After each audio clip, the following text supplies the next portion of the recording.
Hi, Pete Moore, Mart TV. And this is not what it seems, sadly. For you gun buffs and sand anoraks like me out there, you'll recognise this as a US M1 Carbine.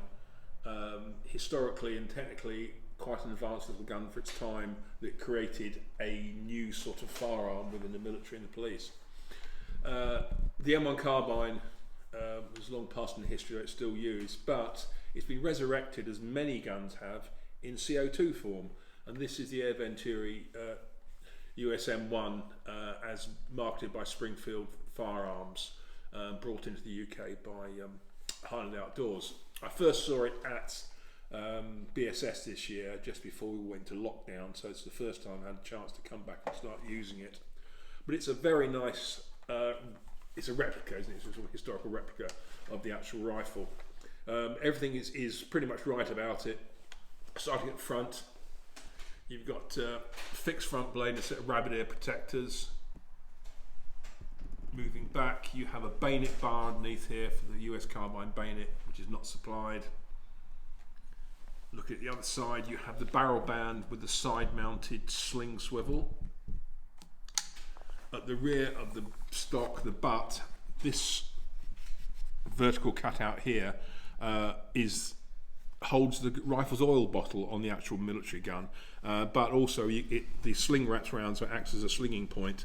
This gun doesn't have a butt plate, that's how it came to me to test. But the guns that come out of Air Venturi do have a butt plate. This must have got lost. It doesn't make any difference because it's just there. But it's a one-piece wooden stock. I think it's like beech or something similar. However, they also do a plastic stock, which is a sort of hollow plastic moulding with a faux wood effect grain afterwards. It looks and feels horrible. However, it will save you the thick end of 100 pounds off the rifle if that's what turns your crank. Magazine releases here, this button here. This big heavy clip, as with all modern CO2 type replica guns, holds the ammunition in it here, and also the CO2 goes in the butt. Like the original rifle, it holds 15 steel BBs, and it's, again, it probably weighs just under a pound.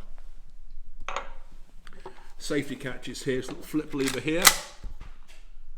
That's safe. That's fire, nothing too exciting about that. The cocking handle, as in the original again, reciprocates with the gun, but it doesn't lock open, nor did the original gun.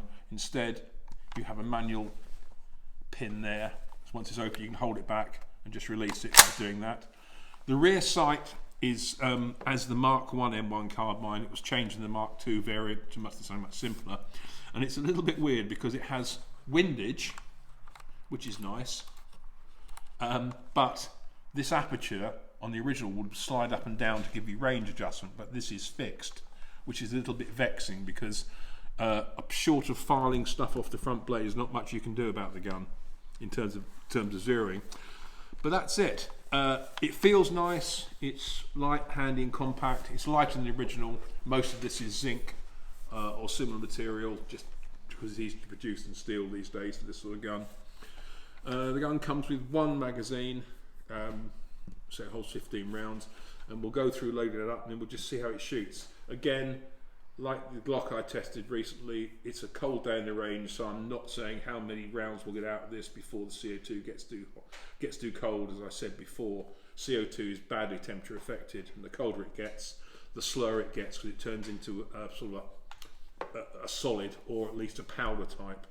So that's the Air Venturi Springfield M1, and I've got to say, if you like your things military, this is quite a cool little piece.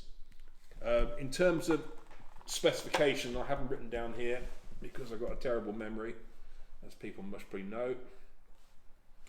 Okay, barrel 16 inches, length is 35.8 inches. It weighs, I think, about 5.7 pounds, and it was turning in speed wise round about 330 feet per second, which translates into about 2.5 joules of energy.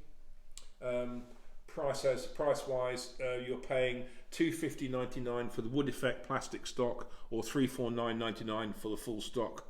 This from Highland Outdoors. Okay, let's see how the magazine loads. I've got a dead cartridge and a dummy magazine here. Basically, the base plate unscrews, like so. CO2 goes up inside, and you retension it, as you can imagine, like so. This one is already loaded. Now to show how the BBs go in, you pull the spring follower down, and as you can see, it exposes a small aperture there. Just see it, which is the actual loading aperture. So what you then do is with your BBs, you drop them in,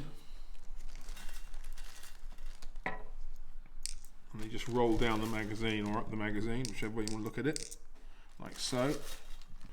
Right, it's 15 in there, and then you flip this catch gently up, which tensions the magazine, and you're all ready to go. So we've got a live CO2, which does about 40 shots. Again, like any of these things, it's a short range gun. Don't expect much over 10 yards. I found it a little bit more accurate than the Glock I shot because the barrel is 16 inches rather than the sort of 4 of the Glock. But okay, let's see how we go.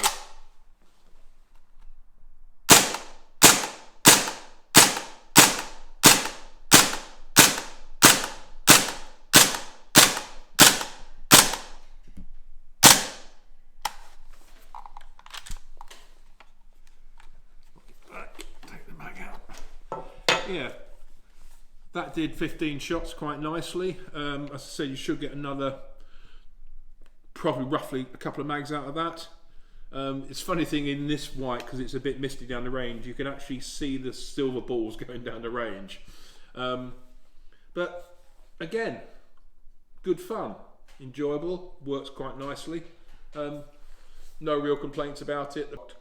Though it's cheaper, I just didn't like the plastic stock at all. I think the wood's much nicer. But yeah, there we are. Air Venturi Springfield at US M1 Carbine, as brought in by Highland Outdoors.